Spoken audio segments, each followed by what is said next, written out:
Notification অনুযায়ী West Bengal police কনস্টেবলের নিয়োগ 7% নাকি 17%, কোন নিয়মে হতে চলেছে? So good afternoon dear WP and KP aspirants. যারা 7 তারিখে যে নোটিশটা 8 তারিখে ভাইরাল হয়েছে বিসিডব্লিউ সংস্থা থেকে প্রকাশিত, যে ওবিসি 7% নাকি 17%, তো প্রত্যেকের মনে চিন্তা যে আমাদের ডব্লিউপি কনস্টেবল নিয়োগে 7% হবে নাকি 17% হবে। অলরেডি তোমরা আমাকে মেসেঞ্জার, হোয়াটসঅ্যাপ গ্রুপ, ইউটিউবে বহুত জায়গায় তোমরা আমাকে জিজ্ঞেস করছো যে দাদা এটা 7% না 17%, আমি বুঝতে পারছি না, আমাদের ক্লিয়ার করে জানিয়ে দাও। তো বেসিক্যালি সেই 7% না 17% হতে চলেছে, বা 7% নাকি 17% বলা আছে ওই বিজ্ঞপ্তিতে, সেইটা বেসিক্যালি আমি ক্লিয়ার করতে চলেছি। কিন্তু তার আগে একটা কথা বলে দিই, 17 তারিখ আমাদের মহা আন্দোলন রয়েছে ডব্লিউপি কনস্টেবলের রেজাল্ট নিয়ে। তো সবাই সেই আন্দোলনে উপস্থিত হবে। এই আন্দোলনের আগে এরকম অনেক নোটিশ ভাইরাল হবে, যে নোটিশে তোমরা কেউ মাইন্ড ডাইভার্ট করবে না, আমাদের এই আন্দোলনটি সফলভাবে সম্পূর্ণ করতে হবে।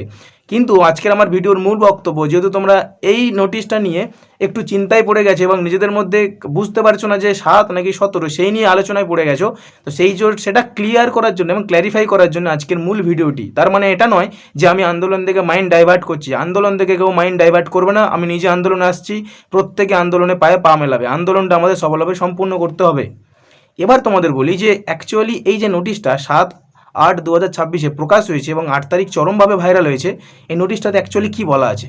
এই নোটিশটাতে বলা আছে 2010 সালের পর থেকে যত 113টি শ্রেণীকে যে ওবিসিতে যোগ করা হয়, সেই 113টি শ্রেণীকে প্রাধান্য দেওয়া হবে না, এবং 2010 সালের আগে যে 66টি শ্রেণী এই ওবিসি তালিকায় অন্তর্ভুক্ত ছিল, সেই সমস্ত 66টি শ্রেণীকে এই ওবিসিতে প্রাধান্য দেওয়া হবে। এবং এটা হাইকোর্টের রায় ছিল 2024 সালের 22শে মে, রায় অনুযায়ী কাজ করতে চলেছে। কিন্তু প্রশ্ন হচ্ছে ডাব্লিউপি কনস্টেবলে 7 নাকি 17?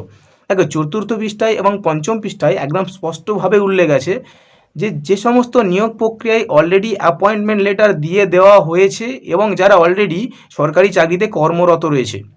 অ্যাপয়েন্টমেন্ট লেটার মানে কি? মেরিট লিস্টের পরে চাকরির যে অ্যাপয়েন্টমেন্ট লেটার দেওয়া হয়, সেই অ্যাপয়েন্টমেন্ট লেটার যারা পেয়ে গেছে এবং যারা অলরেডি চাকরিতে কর্মরত রয়েছে, তাদের কিন্তু 17% নিয়ম অনুযায়ী চলবে এবং তাদের এই যে বিজ্ঞপ্তি জারি হয়েছে, এই বিজ্ঞপ্তির কোনো প্রভাব তাদের উপর পড়ছে না। কিন্তু ডাব্লিউপি কনস্টেবলের এখনও পর্যন্ত কিন্তু কোনো মেরিট লিস্ট আসেনি, অর্থাৎ মেরিট লিস্ট না আসা অবধি কোনো অ্যাপয়েন্টমেন্ট লেটার দেওয়া হয় না। অর্থাৎ ডাব্লিউপি কনস্টেবল এখনও পর্যন্ত চলমান নিয়োগ প্রক্রিয়া, এবং বলা আছে 5ম পাতায় যে চলমান নিয়োগ প্রক্রিয়াগুলি যাদের অ্যাপয়েন্টমেন্ট লেটার এখনও দেওয়া হয়নি, তাদের সম্পূর্ণ 7% রূপে করতে হবে।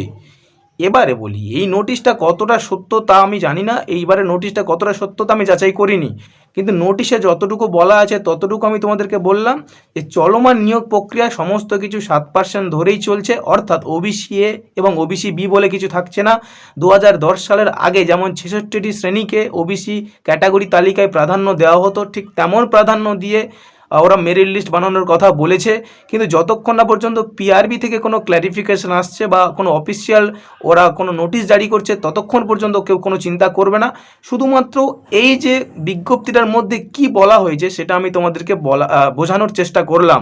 এই বিজ্ঞপ্তিতে স্পষ্ট 1ম পৃষ্ঠায় বলা হয়েছে হাইকোর্টের রায় অনুযায়ী 2024 সালের 22শে মে রায় অনুযায়ী সমস্ত 113টি শ্রেণীকে, যেটা 2010 সালের পরে প্রাধান্য দেওয়া হয়েছিল, তাদেরকে কোনো প্রাধান্য দেওয়া হবে না। শুধুমাত্র 2010 সালের আগে যে 66টি ওবিসি শ্রেণীকে প্রাধান্য দেওয়া হতো, সেই ওবিসি শ্রেণী 66টি প্রাধান্য পাবে।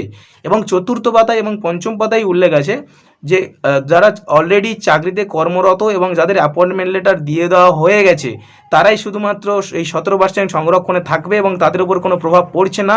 কিন্তু যারা এর চলমান প্রক্রিয়া, এই WP constable, SI, KP constable, KPSI, আমাদের পুলিশ বিভাগের এই সমস্ত প্রক্রিয়াকে 7% করতে বলা হয়েছে এই বিজ্ঞপ্তিতে। তো তোমাদের আমি যতটা পারলাম ক্ল্যারিফাই করার চেষ্টা করলাম। তো এরপরে বলতে পারছি না এখনও পর্যন্ত 7 হবে নাকি 17 হবে, এবং এই বিজ্ঞপ্তিটি কতখানি সত্য তা আমি যাচাই করিনি। নোটিশটা আমার কাছে এসেছে, আমি কালকে চরম ব্যস্ত ছিলাম, তাই জন্য আজকে তোমাদের ক্ল্যারিফাই করলাম। আশা করছি তোমাদের সন্তুষ্ট করতে পেরেছি। যদি ভিডিওটি ভালো লেগে থাকে একটা লাইক করে দিও এবং চ্যানেলে নতুন হলে সাবস্ক্রাইব করে রেখো অথেন্টিকের লজিক্যাল আপডেট পেতে। তো ততক্ষণ চলো, টাটা, বাই বাই। প্রত্যেকের সাথে দেখা হচ্ছে 17 তারিখ মহা আন্দোলনে। আমিও আসছি, তোমরাও আসে, সবাই কাঁধে কাঁধ মিলিয়ে পায়ে পা মিলিয়ে আমরা রাজপথে হাঁটতে চলেছি। টাটা।